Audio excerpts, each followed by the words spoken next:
Bapak Ibu Saudara yang terkasih dalam Tuhan, bagaimana kabarnya? Kami berdoa kita semua selalu dalam penyertaan Tuhan yang luar biasa. Senang sekali saya bisa menjumpai Bapak Ibu Saudara dalam ibadah online Zion Church of Christ. Sepanjang bulan September ini, gereja kita akan membahas mengenai relevan, yang merupakan salah satu dari 7 nilai dari Zion Church of Christ. Relevan cukup penting untuk kita pahami karena akan membuat kita mengerti dan membantu kita dalam bertindak dengan tepat dalam kehidupan sehari-hari.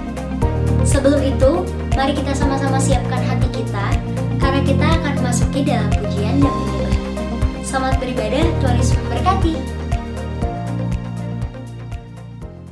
Shalom Zion Church of Christ, mari sama-sama kita siapkan hati kita untuk meninggikan Tuhan yang besar. Come on. Kami memuji nama-Mu Yesus, nama yang kuat. Sama-sama kita katakan, terpujilah nama-Mu Tuhan, kuat dan penuh kemuliaan. Satu suara kami nyatakan, kebesaran-Mu tetap selamanya. Terpujilah nama-Mu Tuhan, ajaib dan penuh keagungan. Satu hati kami nyatakan, kerajaan-Mu kekal selamanya.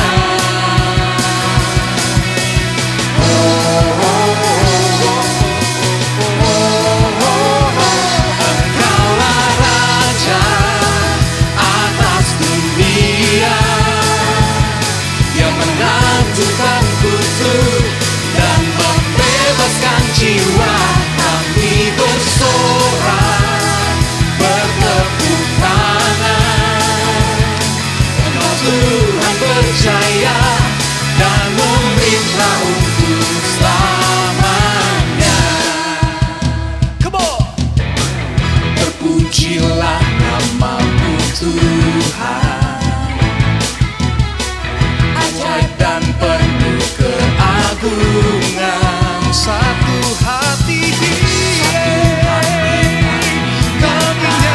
nyatakan, kerajaan-Mu kekal selamanya.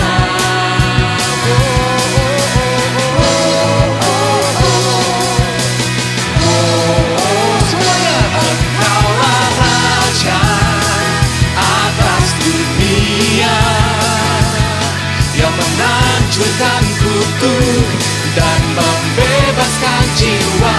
Kami bersorak, bertepuk tangan. Engkau Tuhan percaya dan meminta untuk.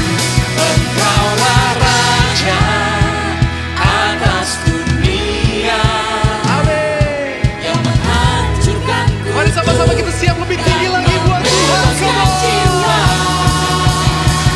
Engkaulah Raja atas dunia, yang menghancurkan kutuk dan membebaskan jiwa. Kami bersorak, bertepuk tangan. Engkau Tuhan percaya dan memberikan. Lagi kita katakan, Engkaulah Raja atas dunia, yang menghancurkan kutuk dan membebaskan jiwa. Kami bersorak, bertepuk tangan. Engkau Tuhan percaya dan meminta untuk selamanya.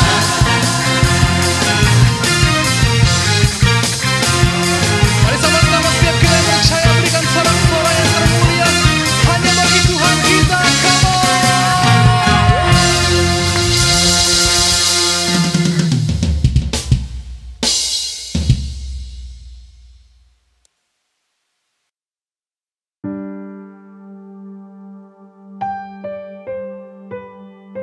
Kami menyembah-Mu Tuhan.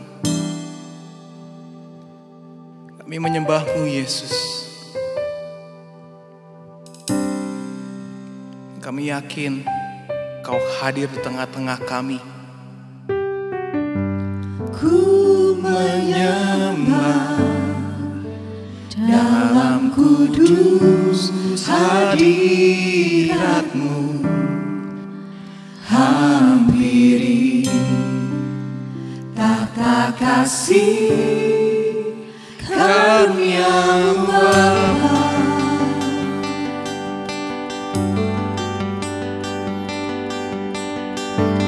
Kekuatanku hanya dalam hadirat-Mu, Yesusku. Hanya Kaulah segalanya.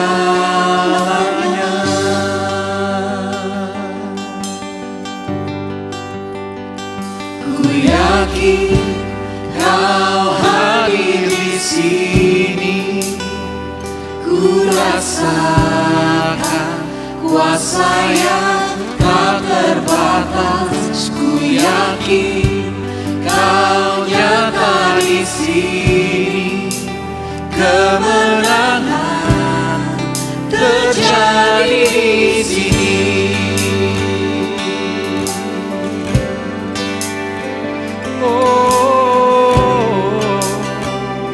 Kembali bersama-sama kita mau katakan, ku menyembah dalam kudus hadirat-Mu, hampiri tata kasih karunia-Mu Bapa.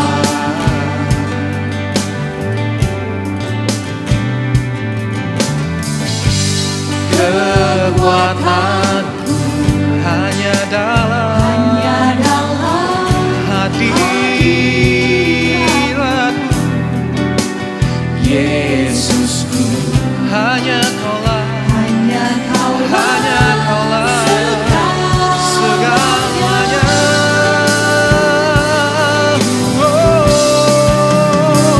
Ku yakin Kau hadir di sini, ku rasakan kuasa yang tak terbatas. Ku yakin Kau nyata di sini, kemenangan terjadi. Ku yakin Tuhan, Kau hadir di sini, ku rasakan kuasa yang tak terbatas. Ku yakin kemenangan terjadi di sini.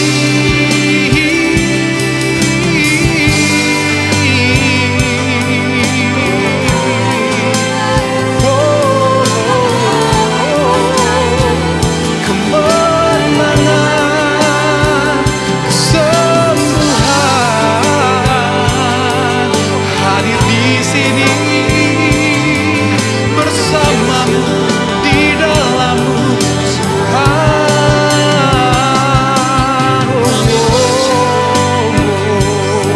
Kami percaya kuasa-Mu ajaib, Yesus.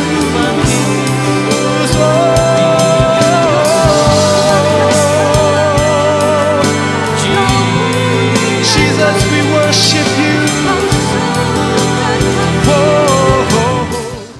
Terima kasih ya Tuhan, kami percaya Engkau senantiasa ada, menjaga dan menyertai kami dalam segala situasi. Saat ini kami memiliki beberapa pokok doa yang akan kami panjatkan ke hadapan-Mu. Mari kita berdoa bersama. Tuhan Yesus, terima kasih Tuhan atas kebaikan-Mu dalam hidup kami. Kami percaya Tuhan Engkau tidak pernah meninggalkan kami sendirian. Apapun itu Tuhan, kami percaya Engkau selalu ada. Dan kami juga mau bersyukur atas kesehatan kami. Dan kami mau berdoa khususnya buat saudara kami yang sedang dalam masa pemulihan COVID-19. Agar Engkau yang jagai dia Tuhan, jagai pikirannya. Agar hanya tertuju kepadamu saja. Dan percaya bahwa tangan-Mu tidak pernah kurang panjang dalam menjamah dan memulihkan dia. Dan juga berdoa buat saudara kami yang sedang dalam masa kehamilan. Engkau yang jagai Tuhan, lindungi ibu bersama dengan janinnya dalam masa kehamilan ini. Dijauhkan dari yang jahat dan diberikan kelancaran sampai dengan kelahirannya nanti. Kami juga mau berdoa buat saudara kami yang sedang mencari pekerjaan. Kami percaya Engkau adalah sumber harapan kami Tuhan. Dan yang Engkau juga yang akan membukakan jalan-Mu untuk dia mendapatkan pekerjaan dari Engkau saja. Kami juga mau berdoa buat saudara kami yang sedang dalam persiapan ujian. Agar dia senantiasa mengandalkan Engkau Tuhan. Dan Engkau yang akan memberikan dia kepintaran dalam menjalani ujian ini. Sehingga ia bisa mendapatkan hasil yang terbaik. Kami juga tak lupa berdoa buat bangsa dan negara kami Indonesia. Kami percaya Tuhan Engkau sayang Indonesia. Dari Aceh sampai Papua. Engkau jagai, Engkau sertai, Engkau urapi Tuhan. Supaya Indonesia senantiasa damai.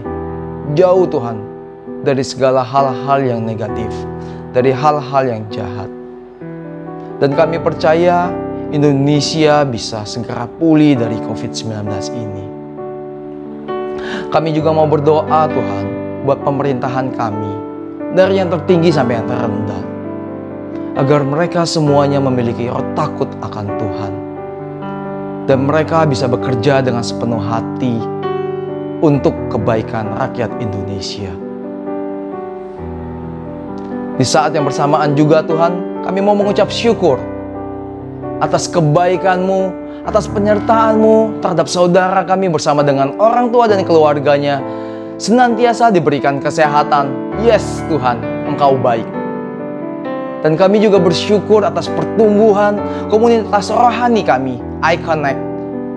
Agar pertumbuhan iConnect ini Tuhan, senantiasa mempermuliakan nama-Mu saja. Puji Tuhan. Kami percaya kebaikan, kemurahan, berkat yang sama telah Engkau siapkan buat kami. Haleluya. Amin. Minggu ini ayat renungan akan diambil dari 1 Korintus 14 ayat 20. Saya akan bacakan terlebih dahulu, kemudian kita akan baca bersama. 1 Korintus 14 ayat 20.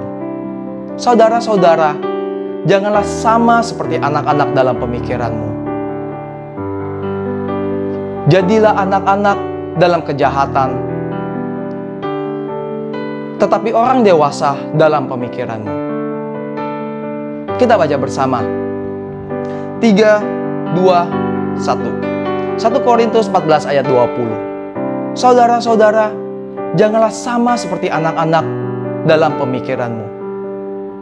Jadilah anak-anak dalam kejahatan, tetapi orang dewasa dalam pemikiranmu.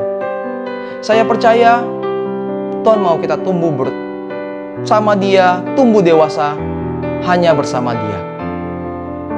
Mari kita angkat pujian ini. Kemenangan, kesembuhan hadir di sini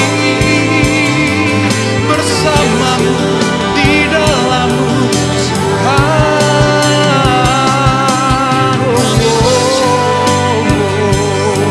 Kami percaya kuasa-Mu ajaib Yesus.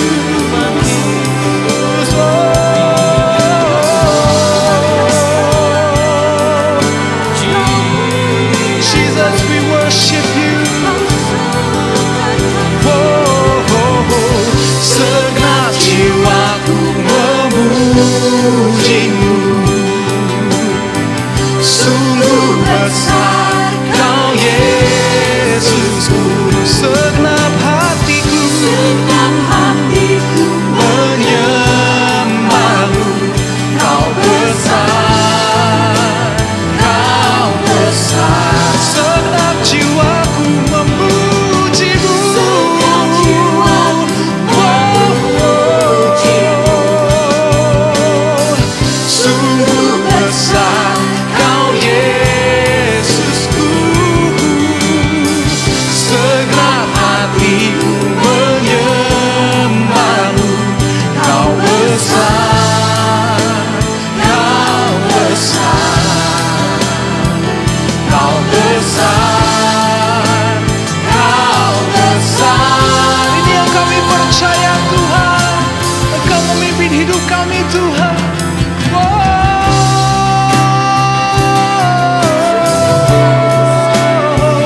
Benar Tuhan, kami mau mengikuti setiap panggilan-Mu, kami mau mengikuti setiap rencana-Mu Tuhan, dan kami mau tetap setia sampai akhir, karena kami percaya Tuhan bahwa rencana-Mu memiliki rencana yang luar biasa. Engkau telah menetapkan tujuan yang hebat bagi kehidupan kami. Maka di hari Minggu ini Tuhan Yesus, aku menyerahkan setiap anak-anak Tuhan yang mengikuti siaran secara online ini. Mereka diberkati dimanapun mereka berada. Kami percaya bahwa melalui siaran ini, kuasa Tuhan, lawatan Tuhan juga sanggup dinyatakan. Maka Tuhan Yesus Kristus, sebelum kami masuk dalam kebenaran firman Tuhan, kami akan terlebih dahulu bersatu dengan tubuh dan darah Yesus. Aku berdoa sesuai petunjuk firman Tuhan, barang siapa yang makan tubuh Kristus, barang siapa yang minum darah Yesus, maka kami tinggal di dalam Tuhan, Engkau ada di dalam kami. Minta apa saja yang kami kehendaki di dalam sesuai petunjuk firman Tuhan, maka itu akan digenapi bagi kehidupan kami. Maka oleh karena itu Tuhan Yesus, aku berdoa setiap anak-anak Tuhan, semua mereka berbahagia, semua mereka bersuka cita. Maka juga setelah itu kami akan masuk dalam kebenaran firman Tuhan. Mulut bibir lidahku diurapi untuk menyampaikan sabda firman Tuhan. Setiap kata kalimat ada tanda kuasa, ada berkat, ada mujizat Tuhan. Dan siapapun yang dengar firman Tuhan, imannya dibangun, terjadi pertobatan, dan lawatan Tuhan pasti dinyatakan bagi setiap pribadi. Terpujilah nama Tuhan, dalam nama Tuhan Yesus Kristus, haleluya, amin. Baik, puji nama Tuhan, selamat hari Minggu. Saya senang bisa menjumpai saudara kembali di hari Minggu ini. Untuk itu sebelum kita masuk di dalam kebenaran firman Tuhan, terlebih dahulu kita akan bersatu di dalam sakramen tubuh dan darah Tuhan Yesus. Saya berharap saudara sudah menyiapkan, yaitu roti dan anggur di tempat saudara masing-masing. Mari kita siapkan rotinya, mari kita siapkan anggurnya, dan saya akan bacakan terlebih dahulu satu firman Tuhan bagi setiap kita di dalam Injil Lukas pada pasal yang pertama, pada ayat yang ke-37 dikatakan begini, sebab bagi Allah tidak ada yang mustahil. Saya percaya bahwa bagi Tuhan tidak ada yang mustahil. Apapun yang Tuhan firmankan, apapun yang Tuhan katakan, itu pasti digenapi. Bagi dunia sulit, bagi dunia tidak mungkin. Bagi orang kebanyakan mustahil. Tapi bagi Tuhan kita tidak ada perkara yang mustahil. Oleh sebab itu, bagian kita, Anda dan saya adalah pada waktu kita makan tubuh dan minum darah Yesus, kita percaya bahwa Tuhan kita sanggup bela kita. Tuhan kita sanggup tolong kita. Tuhan Yesus yang telah korbankan tubuh dan darahnya di atas kayu salib, menjaminkan kehidupan Anda dan saya di bumi, sama seperti di sorga. Mari kita mau angkat rotinya saja di atas kepala kita, dan kita mau berdoa bersama-sama. Mari katakan sama-sama dengan saya, dalam nama Tuhan Yesus, inilah roti yang turun dari surga, inilah tubuh Tuhan Yesus Kristus, tubuh yang tergantung di atas kayu salib, yang memberikan kami bersama dengan keluarga kehidupan yang kekal dalam kerajaan sorga. Yang kedua, untuk menyempurnakan agar tubuhku selalu sehat sempurna, sempurna jiwa rohku. Suatu hari kami akan dibangkitkan pada akhir zaman. Tubuh Tuhan Yesus Kristus yang telah tertombak, tertikam, tergantung di atas kayu salib. Maka mulai hari ini kami tidak akan terkapar di meja operasi. Kami tidak akan terkapar sakit. Kami menang atas segala penyakit. Bahkan segala virus tidak berkuasa melemahkan tubuh kami. Kami berkuasa atas segala virus apapun juga. Bahkan atas virus COVID-19 tidak berkuasa atas kehidupan kami. Dalam nama Tuhan Yesus, oleh bilur-bilur Kristus, kami sudah disembuhkan dalam nama Tuhan Yesus. Inilah roti yang turun dari sorga, inilah tubuh Tuhan Yesus Kristus. Mari kita makan tubuh Tuhan Yesus Kristus.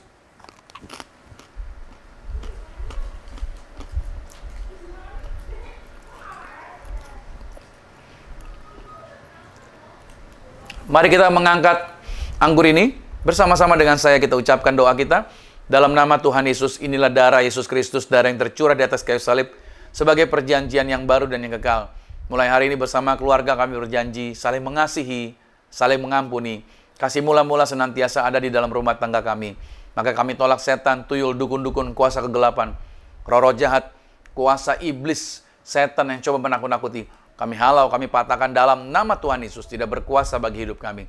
Kami tidak akan terkapar, kami menang atas segala penyakit. Oleh darah Yesus kami disempurnakan. Maka kami beriman bersama keluarga diproteksi. Apa saja yang kami pegang, yang kami kerjakan di dalam karir, bisnis, di dalam proyek-proyek kami, maka setiap usaha kami, bahkan pelayanan kami, diberkati lipat kali ganda dari berkat tertinggi yang pernah kami raih dalam nama Tuhan Yesus. Inilah darah Yesus Kristus. Mari kita minum, inilah darah Tuhan Yesus Kristus.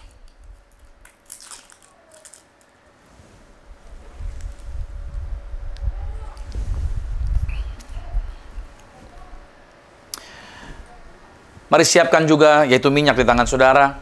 Kita mau berdoa sakramen minyak ini sesuai perintah Tuhan untuk berdoa bagi pribadi kita sendiri, bagi lokasi di mana kita berada, bahkan bagi keluarga atau orang-orang yang berada bersama-sama dengan kita.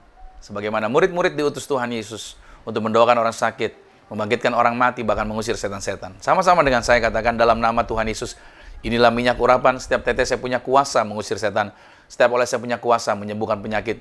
Mulai hari ini kami bersama keluarga diproteksi. Kami halau segala serangan setan, kuasa kegelapan. Kami tolak gagal, kami tolak bangkrut, miskin. Apa saja yang kami sentuh, apa saja yang kami kerjakan, dibuat Tuhan berhasil. Kami percaya kelimpahan, pertolongan, mujizat, berkenan Tuhan senantiasa ada bersama kami dalam nama Tuhan Yesus. Inilah minyak urapan. Silakan Anda boleh teteskan di atas kepala saudara, bahkan orang-orang yang bersama-sama dengan saudara, keluarga Anda juga, Anda boleh urapi juga dengan minyak ini. Berdoa buat mereka, lepaskan perkataan kuasa, lepaskan perkataan berkat, maka imani bahwa mujizat Tuhan terjadi juga atas kehidupan Anda dan bersama orang-orang yang saat ini bersama dengan Anda. Baik, puji firman Tuhan. Senang sekali di minggu terakhir tentunya kita sekarang ada di bulan September, dan sepanjang bulan ini kita terus berbicara mengenai relevan salah satu daripada 7 nilai yang kami pakai, yang kami terapkan di dalam pelayanan di Gereja Zion Church of Christ. Nah, untuk itu di tanggal 27 ini saudara, di mana kami membawakan yaitu dengan tema treatment. Ya, ini judul yang kami bawakan, yaitu judul adalah treatment. Treatment, arti daripada treatment tentunya semua kita familiar dengan hal ini. Ya, treatment bisa berbicara mengenai pengobatan. Treatment bisa berbicara mengenai pengobatan, medication, healing. Atau treatment juga bisa berbicara tentang nursing, perawatan. Nah, treatment juga bisa berbicara mengenai handling atau perlakuan. Treatment. Nah, ini perlu pahami baik-baik mengenai treatment ini. Karena berbicara mengenai treatment itu sesuatu yang akan berpengaruh juga di dalam kehidupan rohani kita. Nah, kita buka sebentar di dalam 1 Korintus pada pasal 9, pada ayat yang ke-20. Kita lihat dulu dalam 1 Korintus 9, pada ayat yang ke-20, dikatakan begini. Demikianlah bagi orang Yahudi, aku menjadi seperti orang Yahudi, supaya aku memenangkan orang-orang Yahudi. Bagi orang-orang yang hidup di bawah hukum Taurat, aku menjadi seperti orang yang hidup di bawah hukum Taurat. Sekalipun aku sendiri tidak hidup di bawah hukum Taurat, supaya aku dapat memenangkan mereka yang hidup di bawah hukum Taurat. Nah, cara kerja Paulus dari ayat ini, kita dapat melihat dalam dia menjangkau jiwa-jiwa untuk diselamatkan, memiliki pola yang unik. Itu yang dikerjakan oleh Paulus. Artinya pola yang ia lakukan terhadap orang Yahudi, itu tidak dapat dilakukan dengan cara yang sama kepada orang-orang di luar Yahudi, misalkan orang Yunani. Atau bagi orang-orang yang hidup di bawah hukum Taurat, Paulus memperlakukan berbeda dengan mereka yang tidak hidup di bawah hukum Taurat. Paulus melakukan hal itu bukan untuk mengejar sensasi, melainkan untuk menekankan kepada esensinya, yaitu keselamatan di dalam Yesus, untuk dapat terjadi bagi jiwa-jiwa yang ia telah layani. Nah, karena itu saudara yang dikasih Tuhan, berbicara mengenai relevan, kita juga coba memahami apa yang menjadi kebutuhan dari orang-orang yang berada di sekitar kita, dari orang-orang yang berbeda yang ada di sekitar kita. Lalu kita coba menemukan cara yang tepat dalam menolong mereka, dalam menemukan petunjuk-petunjuk bagi kehidupan. Karena Tuhan telah memanggil Anda dan saya, Tuhan telah memanggil kita tentunya untuk dapat menerangi dan dapat menjadi teladan. Sehingga terang Kristus itu dapat tampak nyata di dalam kehidupan kita, agar kita dapat menyentuh hati orang-orang tersebut, menyentuh hati mereka, dan dapat memenangkan jiwa mereka bagi Tuhan. Nah, Tuhan menciptakan kita di dalam dunia ini, itu bukan sekedar untuk menjadi makhluk hidup yang dapat bernafas. Melainkan Tuhan telah menentukan ada tujuannya sejak di awal kita diciptakan akan menjadi apa seseorang nantinya dalam kehidupannya. Nah, untuk itu saudara, tentunya ada bagian perawatan, ini saya katakan, treatment, handling, ada bagian perawatan dan pelatihan yang Tuhan adakan bagi setiap manusia. Ada perlakuan-perlakuan yang berbeda sesuai dengan porsinya masing-masing. Karena untuk si A tentunya berbeda perlakuan dengan si B. Dan ini yang perlu dipahami. Gambaran contohnya kalau saudara punya anak, ya saya punya 4 orang anak saudara. cara saya memperlakukan anak pertama, anak kedua, anak ketiga, dan anak keempat, walaupun sumbernya sama, dari orang tua yang sama, tapi 4 anak ini memiliki pola yang berbeda. So, cara pendekatannya pun, cara treatmentnya pun, cara handlingnya pun tidak bisa sama antara yang pertama, kedua, ketiga, dan keempat. Masing-masing punya treatment yang berbeda. Jadi sesuai dengan porsinya masing-masing. Nah, saya teringat sebuah perkataan firman Tuhan mengenai perbedaan dari apa yang Tuhan ciptakan. Kalau kita lihat dulu sebentar di dalam 1 Korintus pada pasalnya yang ke-15. Ya, 1 Korintus 15 pada ayatnya yang ke-41 dikatakan begini. Kemuliaan matahari lain daripada kemuliaan bulan, dan kemuliaan bulan lain daripada kemuliaan bintang-bintang, dan kemuliaan bintang yang satu berbeda dengan kemuliaan bintang yang lain. Nah, di sini kita perlu menjadi paham dulu. Oke, kita perlu menjadi paham dulu di area ini agar pada saat kita berhadapan dengan situasi handling treatment ini, kita tidak lantas menjadi kecewa. Oke. Nah, ketika saya membangun pelayanan ini, saudara, saya justru berhadapan dengan situasi yang sebelumnya tidak pernah saya duga. Saya berhadapan dengan situasi yang tidak pernah saya pikirkan bahwa saya akan berhadapan dengan itu. Ada berbagai kesulitan datang kepada saya. Dan terus terang itu menimbulkan berbagai pertanyaan. Saya terus terang bertanya, kok begini ya Tuhan ya? Gitu loh, nggak sesuai ekspektasi saya di awal. Tetapi Tuhan menolong saya untuk menyadari akan tujuan yang Tuhan telah tetapkan bagi saya. Dengan sebuah ilustrasi ini, yaitu ketika saya menjadi singers di dalam sebuah pelayanan, itu berbeda dengan menjadi pemimpin pujian. Kesulitan pada waktu jadi singers, itu tidak sebanding dengan kesulitan pada waktu menjadi pemimpin pujian. Jauh lebih sulit menjadi pemimpin pujian dibandingkan singers. Lalu, ketika menjadi pembicara, tentunya kesulitannya berbeda lagi dibandingkan pemimpin pujian.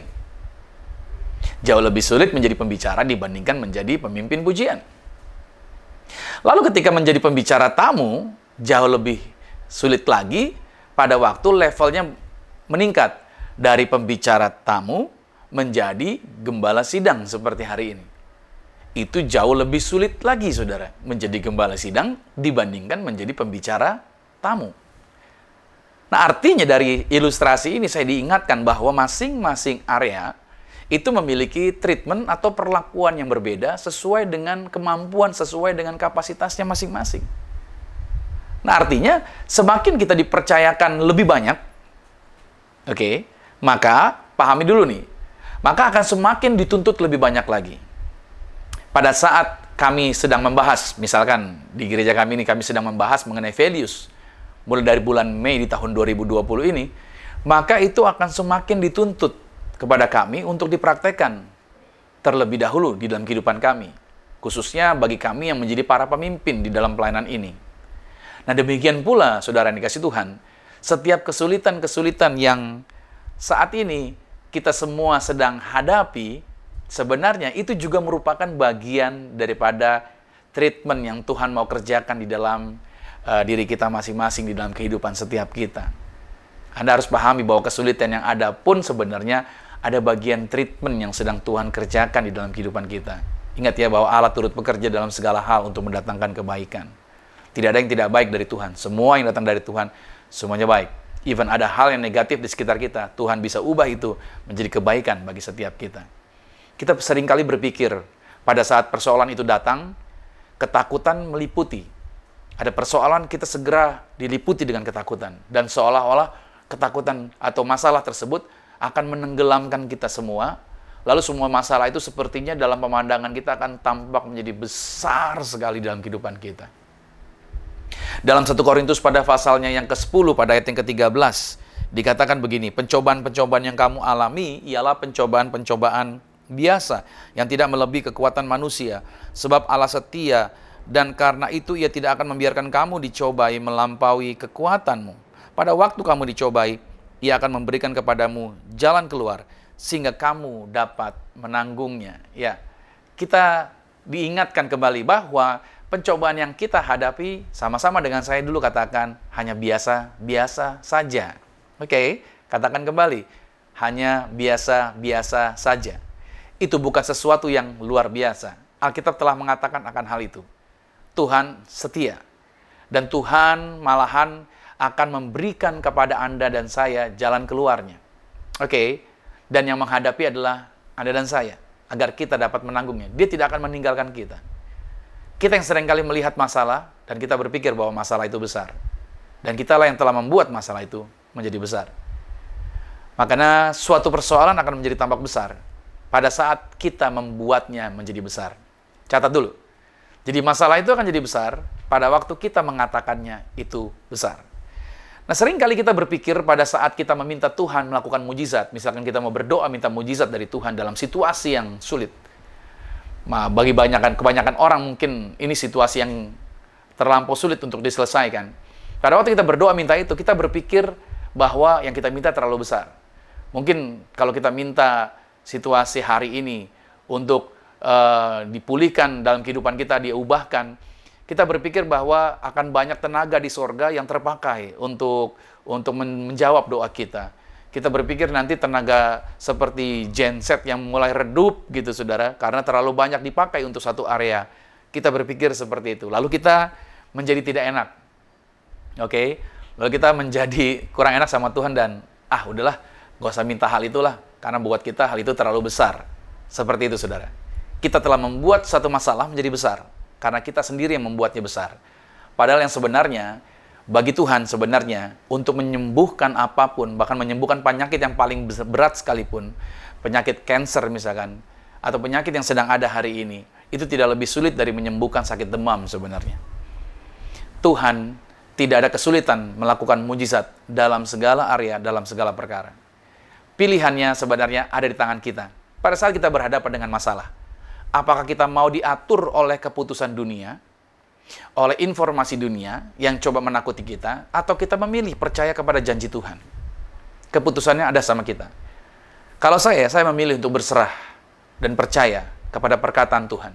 Apa yang Tuhan firmankan, apa yang Tuhan telah janjikan, apa yang telah Dia sebutkan di dalam firman Tuhannya. Maka kembali kepada apa yang kamu mau percayai. Saya terlalu yakin apa yang kita mau percayai. Tetapi pada saat kita mau mempercayai Tuhan, maka masalah itu bukan suatu masalah lagi. Begitu kita punya masalah dan kita mempercayai bahwa Tuhan punya rencana dan Tuhan punya jalan yang luar biasa, maka masalah apapun itu bukan menjadi masalah lagi. Karena masalah itu kita sudah percayakan bahwa Tuhan akan buka jalan bagi kita. Pada saat dunia berhadapan dengan persoalan yang berat, seringkali kita diarahkan. Untuk apa? Untuk memberikan simpati atas kesusahan yang ada. Ya kan? Ketika ada orang sedang kesulitan, ketika ada orang cerita tentang masalah yang berat yang mereka hadapi, kita lantas berbicara apa? Umumnya dunia akan berkata, yang sabar ya, gitu kan? Yang kuat ya, ya namanya cobaan, ya memang masalah lagi susah, ya memang sulit ya keadaan dan segala macam. Seringkali justru kita malah memberikan rasa seperti ini, kata-kata atau sikap yang seperti ini. Oke, tidak salah menunjukkan belas kasihan terhadap orang-orang yang sedang kesusahan atau orang-orang yang sedang terluka, tetapi kita bisa melakukan sebenarnya lebih daripada itu. Kita juga sebenarnya perlu menunjukkan iman. Harusnya kita menunjukkan iman dan dorongan kepada orang-orang yang sedang memiliki masalah tersebut. Harusnya seperti itu yang kita lakukan. Kenapa? Karena itu yang dibutuhkan oleh mereka sebenarnya. Contoh soal, saudara, seandainya hari ini Yesus datang kepada kita dan mulai berkata kepada kita, waduh, masalah virus ini memang sangat besar nih. Ini memang menakutkan dan betapa buruknya keadaan saat ini. Ketika Yesus ngomong begitu sama Anda dan saya, percayalah, maka kita semua pasti akan berada pada masalah yang sangat besar. Kita akan drop semuanya ketika datang perkataan seperti itu. Tidak, Yesus tidak datang dengan perkataan itu, melainkan Yesus datang kepada kita mengecilkan masalahnya. Dan Dia membesarkan nama Tuhannya, gitu loh. Nama Tuhan yang Dia besarkan, dan Dia mengatakan, Dia menunjukkan bahwa kuasa ilahinya jauh lebih besar daripada keadaan-keadaan yang saat ini kita sedang hadapi. Amin. Itu yang Tuhan kerjakan bagi kehidupan Anda dan saya. Nah, saya istilahkan, saudara, begini. Masalah besar dikecilkan, masalah kecil dihilangkan. Praktekkan ini di dalam setiap kehidupan Anda. Dalam rumah tangga khususnya suami istri, masalah besar dikecilin, masalah kecil dihilangkan. Ini kadang-kala terbalik. Nggak ada masalah ditimbulkan masalah. Gitu kan? Nanti ada masalah kecil mulai dibesar-besarkan. Nah, sebaiknya kita bertobat dari area ini. Karena kita tidak dipanggil untuk melakukan itu. Justru kita harusnya berani memperkatakan bahwa masalah-masalah yang kita hadapi cuma masalah biasa. Jangan dibesar-besarkan. Saudara kasih Tuhan, ketika iman Anda dihidupkan, Anda akan menjadi bersemangat. Oke, pada waktu ada orang datang, atau pada waktu firman Tuhan datang kepada saudara menyampaikan ini bahwa, hei, masalahmu biasa, Tuhanmu yang lebih besar, Tuhanmu yang lebih luar biasa. Saya terlalu yakin pada waktu Anda dihidupkan iman Anda menjadi bersemangat. Dan Anda bisa berkata begini, Tuhan, ini akan menjadi satu mujizat yang menakjubkan. Harusnya di tengah masalah yang kita hadapi, kita harusnya berani berkata, Tuhan, ini akan terjadi mujizat yang baru bagi kehidupan kami. Akan ada pengalaman yang baru lagi berjalan bersama dengan Tuhan. Saya coba ceritakan sebuah kesaksian kepada saudara. Mungkin ada beberapa yang sudah pernah mendengarkannya. Saya memiliki pengalaman pada waktu anak saya mengeluh sakit di bagian telinganya. Pada waktu kami bawa ke rumah sakit untuk diperiksa, dan dokter memberikan vonis bahwa gendang telinga sebelah kanannya itu dikatakan telah sobek. Dan itu sangat membahayakan bagi anak saya. Lalu dokter mengarahkan untuk tidak boleh terkena air. Apapun yang terjadi, telinganya yang gendang telinganya sobek tidak boleh terkena air. Dilarang untuk berenang. Dan setiap hari Sabtu harus ditreatment ke rumah sakit. Dan ada sejumlah obat rutin yang harus dibeli. Nah, pada saat keluar dari ruang dokter, wajah istri saya terlihat agak sedikit sedih. Karena dokter mengatakan, kalau sampai ada air yang masuk ke telinga anak saya, dan air itu mengandung virus, itu dapat menyerang bagian otak anak kami. Dan itu akan menjadi berbahaya sekali. Itu kata dokter. Nah, pada waktu keluar dari rumah sakit, saya gandeng istri saya tersenyum kepada dia, saya tersenyum kepada istri saya sambil berkata begini, tenang sayang, kita mau melihat mujizat yang luar biasa dalam kehidupan kita. Nah, ketika sampai di rumah, yang saya lakukan adalah saya mendoakan anak saya. Begitu sampai rumah, saya mendoakan anak saya. Saya menyerahkan masalah ini. Bahwa masalah ini bukan masalah besar. Masalah ini menjadi masalahnya Tuhan, dalam artian saya menyerahkan Tuhan yang akan buka jalan. Saya ambil minyak urapan. Oke. Lantas saya tuang ke telinga anak saya. Saya masukkan, saya teteskan ke telinga anak saya. Oke. Setelah itu, saya tumpang tangan, saya memperkatakan janji firman Tuhan. Sebagaimana murid-murid dibekali minyak urapan untuk mendoakan orang sakit dan menyembuhkan orang-orang sakit, serta mengusir setan-setan, saya mendoakan itu, saya lepaskan berkat-berkat. Saudara, setelah itu, dalam nama Yesus saya selesaikan doa saya. Dan setelah itu semuanya berjalan seperti biasa saja. Pada saat kami sudah menyerahkan masalah itu sama Tuhan Yesus, ya sudah, itu bukan masalah lagi. Semua berjalan seperti biasa. Oke? Dan kami terus beraktivitas seperti biasa. Dan anak kami sudah tidak ada keluhan sakit di telinganya, atau demam, atau panas. Dan kami tidak pernah kembali lagi ke rumah sakit tersebut. Dan sepertinya ya, kami tidak pernah terpikirkan lagi kan hal itu. Selang beberapa bulan, istri saya teringat dan berkata sama saya bahwa, anak kita kan pernah punya keluhan di telinganya. Coba kita cek yuk, saya mau tahu nih. Istri saya mengajak saya untuk pergi ke rumah sakit. Lalu kami sepakat, dan kami pergi ke dokter di rumah sakit yang berbeda. Lalu ketika kami bertemu dengan dokternya, dan kami menyampaikan dan menceritakan vonis dari dokter sebelumnya di rumah sakit yang berbeda, bahwa mengenai anak kami ini. Lalu dokter tersebut yang sekarang kami datangi memeriksa telinga anak kami, dan setelah diperiksa, dia bilang begini, kata dokter ya, puji Tuhan Pak. Dan dokternya bilang begini, ternyata gendang telinga anak saya tidak sobek. Oke. Beberapa bulan sebelumnya dikatakan gendang telinganya sobek. Tapi begitu periksa sekarang, kata dokternya, gendang telinga anak Bapak tidak ada yang sobek. Malahan saudara, dokternya berkata begini, gendang telinga anak saya seperti baru, kata dokter tersebut. Wow, puji Tuhan.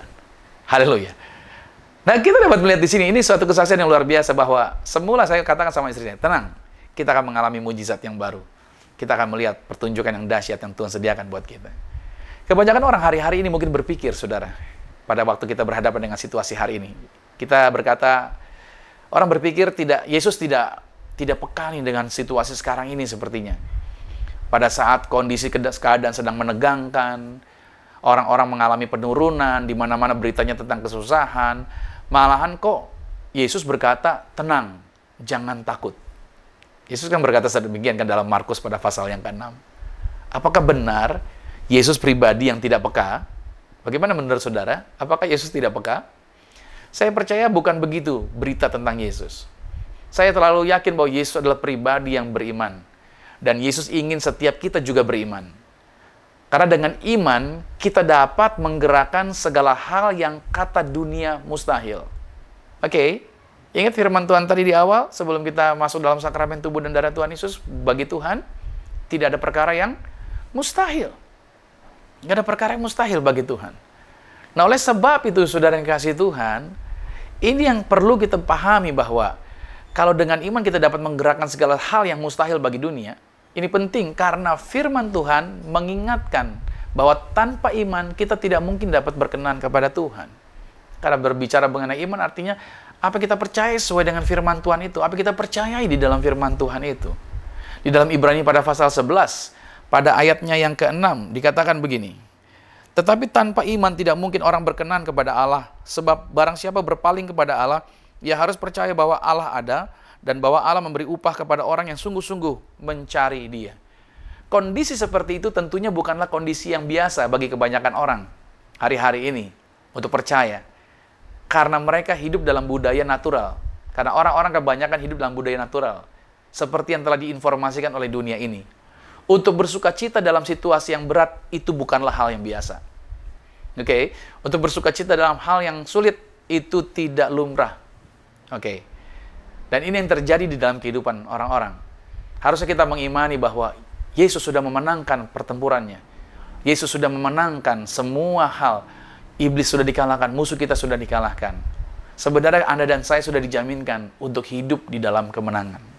Saya beri tulisan ini, saudara, bahwa ada orang-orang Kristen yang sedang mencoba memperoleh kemenangan ketimbang menjalankan kemenangan. Anda dan saya sebenarnya adalah orang-orang yang sudah diberikan kemenangan. Kita bukan orang-orang yang sedang berusaha mencari untuk memperoleh kemenangan. Tapi sebenarnya kita adalah orang-orang yang sudah dijaminkan untuk berjalan terus-menerus di dalam kemenangan. Baik, tidak apa-apa kalau memang ada orang yang masih berusaha untuk mengejar atau memperoleh atau mencoba memperoleh kemenangan. Tidak apa-apa jika kerohanian seseorang masih ada di tingkat itu. Memang ada satu masa dan tempat ketika Anda harus melakukannya seperti itu. Artinya masih berusaha memperoleh kemenangan. Tetapi, catat baik nih. Setelah beberapa waktu, Anda telah melihat begitu banyak kemenangan yang terjadi bagi hidup Anda. Begitu banyak mujizat. Coba Anda lihat baik-baik, hitung baik-baik. Begitu banyak mujizat yang telah terjadi di dalam kehidupan Anda. Di mana mungkin dulunya Anda bersuka citanya sambil dalam ketakutan. Ada ketakutan, Tuhan tolong, nyatakan mujizat-Mu. Akhir terjadi. Habis itu baru sukacita. Haleluya, puji Tuhan. Tapi awalnya adalah gemeteran dulu. Oh Tuhan, tolong kami Tuhan, seperti itu. Tapi akhirnya ada mujizat yang terjadi. Gak apa-apa kalau Anda memang di dalam kondisi seperti ini. Maksudnya Anda dalam levelnya masih level seperti ini. Tapi saudara, di dalam proses, maka dalam proses perjalanan pendewasaan, harusnya Anda bisa benar-benar bersuka cita. Bukan lagi dalam ketakutan. Tapi karena Anda tahu bahwa ada sesuatu yang hebat yang akan terjadi melalui situasi Anda. Maksud saya, pada waktu Anda berhadapan dengan situasi sekarang, justru Anda sedang bersuka cita di dalamnya. Anda menaikkan syukur Anda. Anda berkata, yes, terima kasih Tuhan, aku percaya. Walaupun belum terjadi apa-apa. Walaupun badainya masih ada. Harusnya kita bisa mencapai level seperti ini. Itulah yang dikatakan di dalam firman Tuhan yang disebut dengan tenang, jangan takut. Pada waktu ada di dalam badai, Tuhan berkata, tenang, jangan takut. Harusnya kita bisa mencapai level seperti ini. Nah, saya yakin pada saat kita mau bekerja sama untuk masuk dalam proses treatment yang sedang kita bahas nih, treatment ini, maka kita semua akan menjadi orang-orang yang berkualitas unggul, saudara. Dan kehidupan kita akan menjadi penuntun bagi banyak orang. Nah, oleh sebab itu, maka dalam menjalani proses treatment ini, apa sih yang harus kita lakukan? Dalam menjalani proses treatment ini, ayo, apa sih yang harus Anda dan saya lakukan? Yang pertama, saya berikan arahan ini, yaitu ingatkan diri kita bahwa Tuhan sanggup. Anda perlu mengingatkan diri Anda setiap harinya bahwa Tuhan sanggup. Saya ajak saudara untuk kita lihat dulu di dalam Matius pada pasal 6 ayat 25 sampai dengan 34 dikatakan begini. Karena itu aku berkata kepadamu, janganlah khawatir akan hidupmu, akan apa yang hendak kamu makan atau minum. Dan janganlah khawatir pula akan tubuhmu, akan apa yang hendak kamu pakai. Bukankah hidup itu lebih penting daripada makanan, dan tubuh itu lebih penting daripada pakaian? Pandanglah burung-burung di langit yang tidak menabur dan tidak menuai, dan tidak mengumpulkan bekal dalam lumbung, namun diberi makan oleh Bapamu yang di sorga. Bukankah kamu jauh melebihi burung-burung itu? Siapakah di antara kamu yang karena kekhawatirannya dapat menambah sehasta saja pada jalan hidupnya? Dan mengapa kamu khawatir akan pakaian? Perhatikanlah bunga bakung di ladang yang tumbuh tanpa bekerja dan tanpa memintal. Namun aku berkata kepadamu, Salomo dalam segala kemegahannya pun tidak berpakaian seindah salah satu dari bunga itu. Jadi, jika Allah mendandani rumput di ladang yang hari ini ada dan besok dibuang ke dalam api, tidakkah Ia akan terlebih lagi mendandani kamu, hai orang yang kurang percaya? Sebab itu janganlah kamu khawatir dan berkata, apakah yang akan kami makan? Apakah yang akan kami minum? Apakah yang akan kami pakai?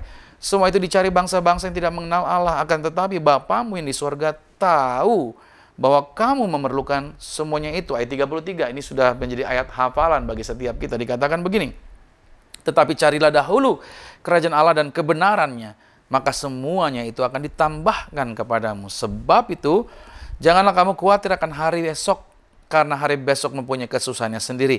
Kesusahan sehari cukuplah untuk sehari. Nah, saudara, Tuhan itu selalu lebih besar daripada apapun yang bisa dilakukan oleh dunia kepada kita. Catat dulu, Tuhan selalu lebih besar. That's why di poin pertama, katakan selalu kepada diri saudara bahwa Tuhan kita sanggup. Amin. Tuhan selalu lebih besar daripada apapun. Oke? Kita mungkin menjadi takut. Kita mungkin bertanya-tanya, apakah masalah ini yang sedang saya hadapi bisa diselesaikan? Atau kita mungkin menjadi ketakutan karena kita tidak tahu bagaimana nanti hasilnya. Tetapi Tuhan mengingatkan kita. Tuhan mengingatkan Anda dan saya bahwa Dia adalah Tuhan. Dan tidak ada pribadi manapun yang sanggup selain Tuhan. Jangan pernah berharap kepada siapapun, jangan pernah berharap meminta pertolongan dari siapapun, jangan pernah bergantung pada siapapun. Percayalah, Tuhanmu sanggup menolong kau. Tuhan sanggup menyatakan kuasanya bagi setiap kita. Yesaya 46 pada ayat yang ke-9 dikatakan demikian. Ingatlah hal-hal yang dahulu dari sejak purbakala, bahwasanya akulah Allah dan tidak ada yang lain. Akulah Allah dan tidak ada yang seperti aku. Yesaya menuliskan ini. Saya didorong untuk membaca Yesaya. Saya didorong untuk diingatkan tentang kitab Yesaya. Untuk melihat kembali, lihat kebesaran Tuhan. Lihat apa yang Dia nyatakan tentang dirinya. Oleh sebab itu, poin yang pertama ini adalah selalu katakan kepada diri kita, Tuhan sanggup. Katakan terus dalam proses treatment ini, saudara. Dalam proses yang sedang Tuhan jadikan dalam kehidupan Anda dalam pendewasaan ini. Izinkan dan saudara selalu berkata, Tuhanku sanggup. Tuhanku sanggup. Dia pasti bisa. Itu poin yang pertama. Poin yang kedua adalah selalu menaruh Tuhan di hadapan kita. Catat ini. Siapa yang kita mau taruh di hadapan kita? Siapa yang kita mau fokuskan di depan kita? Nggak ada yang lain. Poin yang kedua adalah taruh Tuhan di hadapan kita. Mazmur 16 pada ayat yang ke-8 dikatakan begini. Ayat yang ke-8 dan 9. Aku senantiasa memandang kepada Tuhan, karena Ia berdiri di sebelah kananku, aku tidak goyah. Sebab itu, hatiku bersuka cita dan jiwaku bersorak-sorak. Bahkan tubuhku akan diam dengan tentram. Ini merupakan tulisan daripada Daud. Situasinya pada saat Daud berhadapan dengan Goliat. Itu sesuatu yang menakutkan, raksasa yang dihadapi oleh Daud. Tapi Daud tidak menjadi ketakutan. Mengapa demikian? Karena Daud telah menetapkan fokusnya kepada pribadi yang jauh lebih besar daripada musuh yang sedang berdiri saat itu di hadapan dia. Dan hasilnya jelas bahwa pada saat Anda dan saya, pada saat setiap kita menetapkan fokus kita kepada Tuhan, Maka ayat ini mengatakan, jiwa kita akan bersorak-sorai. Walaupun saat ini kita ada di dalam badai. Walaupun saat ini kita ada di dalam persoalan. Tapi saya katakan buat saudara, pada waktu kita fokusnya kepada Tuhan, justru jiwa kita akan bersorak-sorai. Dan kita akan bisa bergirang dan kita bisa bergembira sambil berkata, yes, taruh Tuhan di hadapan kita. Bukan taruh yang lain di hadapan kita. Fokus kita penting untuk menempatkan pribadi yang hebat, yaitu Tuhan Yesus Kristus di hadapan kita. Itu juga yang dikatakan oleh Paulus kepada jemaat di Galatia. Dalam Galatia pada pasal 2, pada ayat yang ke-20. Namun aku hidup, tetapi bukan lagi aku sendiri yang hidup, melainkan Kristus yang hidup di dalam aku. Dan hidupku yang kuhidupi sekarang di dalam daging adalah hidup oleh iman dalam Anak Allah. Paulus berkata demikian. Hidupku bukan aku lagi, tapi Kristus yang hidup di dalam aku. Saya berdoa saudara, Anda menempatkan pribadi yang luar biasa di depan saudara, yaitu Yesus, tiada ada yang lain. Poin yang ketiga langkahnya adalah sebutkan apa yang membuat kita sulit tidur di malam hari. Itu dia. Sebutkan apa yang membuat kita sulit tidur di malam hari. Pernah kesulitan tidur saudara? Pada waktu menghadapi masalah ini? Justru situasi sekarang banyak orang yang susah tidur. Benar ya? Kekhawatiran itu, saudara, saya kasih tahu bahwa kekhawatiran itu dapat menjadi sesuatu yang bersifat merusak sebenarnya. Dan itu bukanlah satu hal. Kekhawatiran sebenarnya bukan satu hal yang mengikat. Dalam artian bukan satu hal yang menjadi fokus utama sebenarnya. Kalau ada orang yang berkata begini sama saya, doakan saya, kekhawatiran saya sedang menyerang saya. Sebenarnya artinya orang ini sedang bergumul. Bergumul dengan apa? Bergumul dengan kekhawatirannya dia. Bergumul dengan kecemasannya dia. Bergumul dengan ketakutannya dia. Dan sebenarnya itu tidak mencapai akar daripada permasalahannya dia sendiri.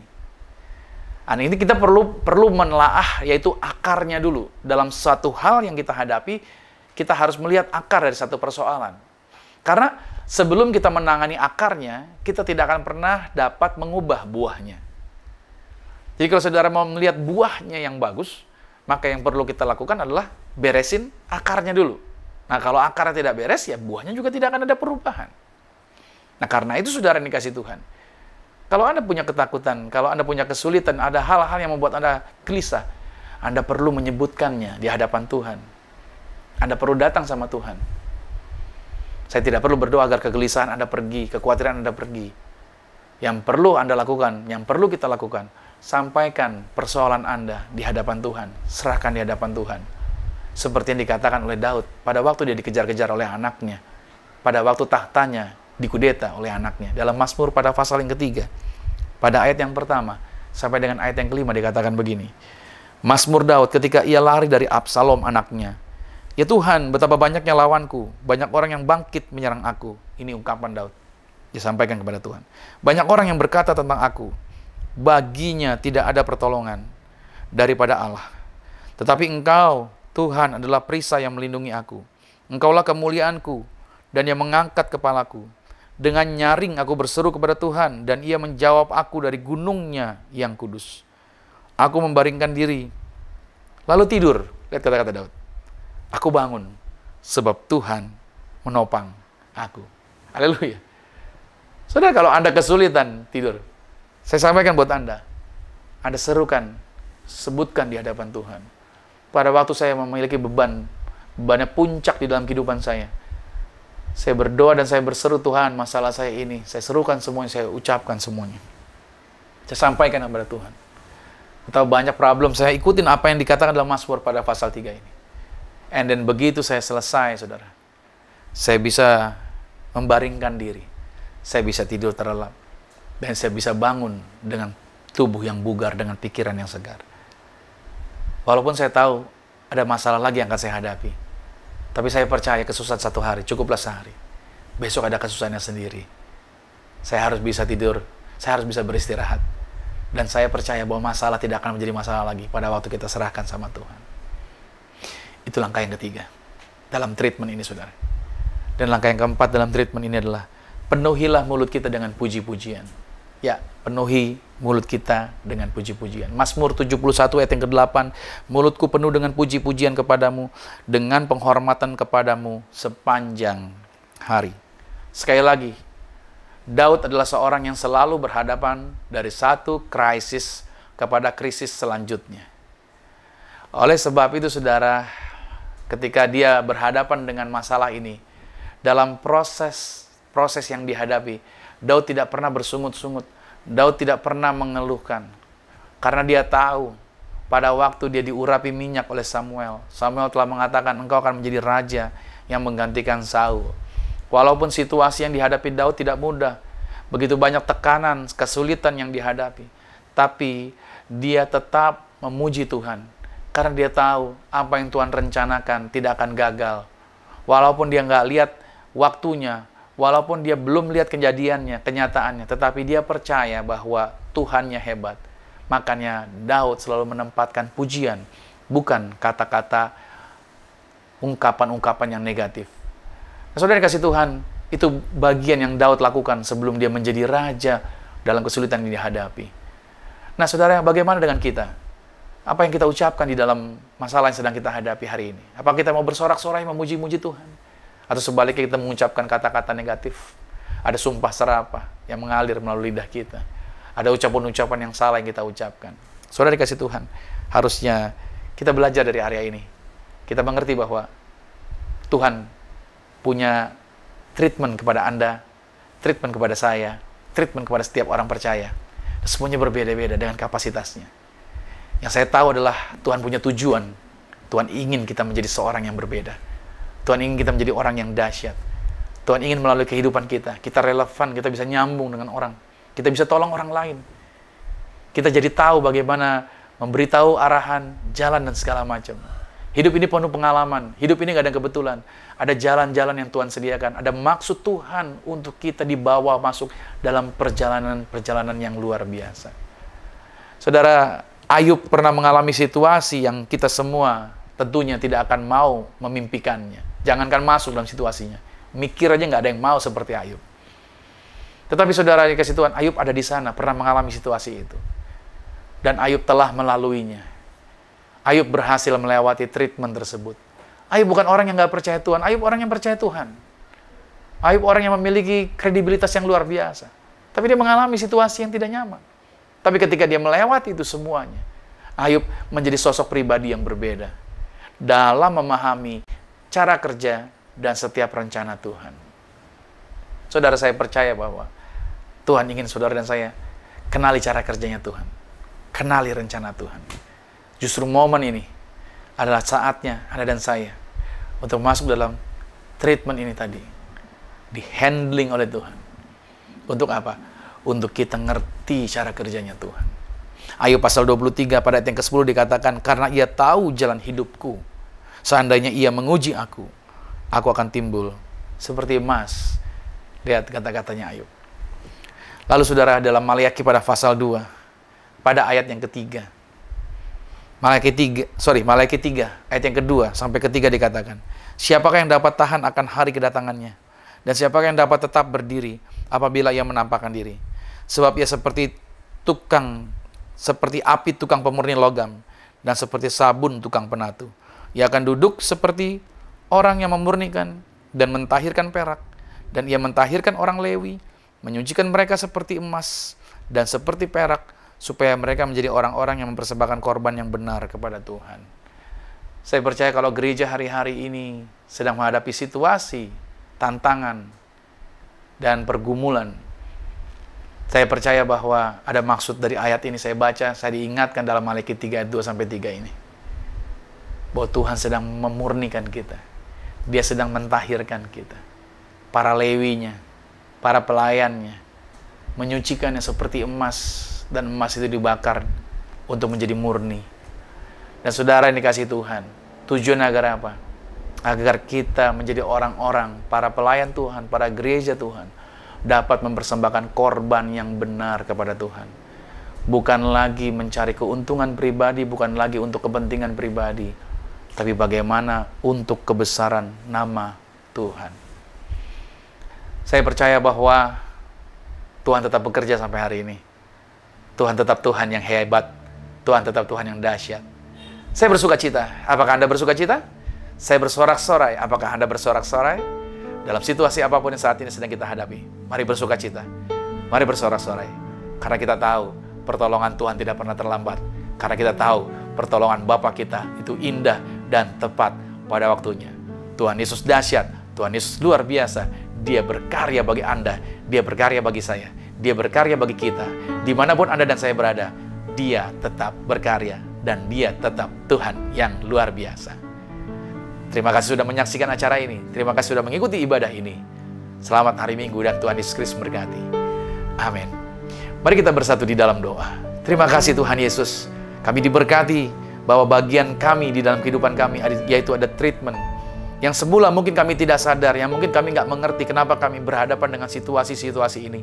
Tapi ternyata di balik ini ada bagian yaitu treatment, perlakuan, proses yang Tuhan berikan kepada kami untuk tujuan Tuhan digenapi agar rencana Tuhan dapat terjadi melalui kehidupan kami.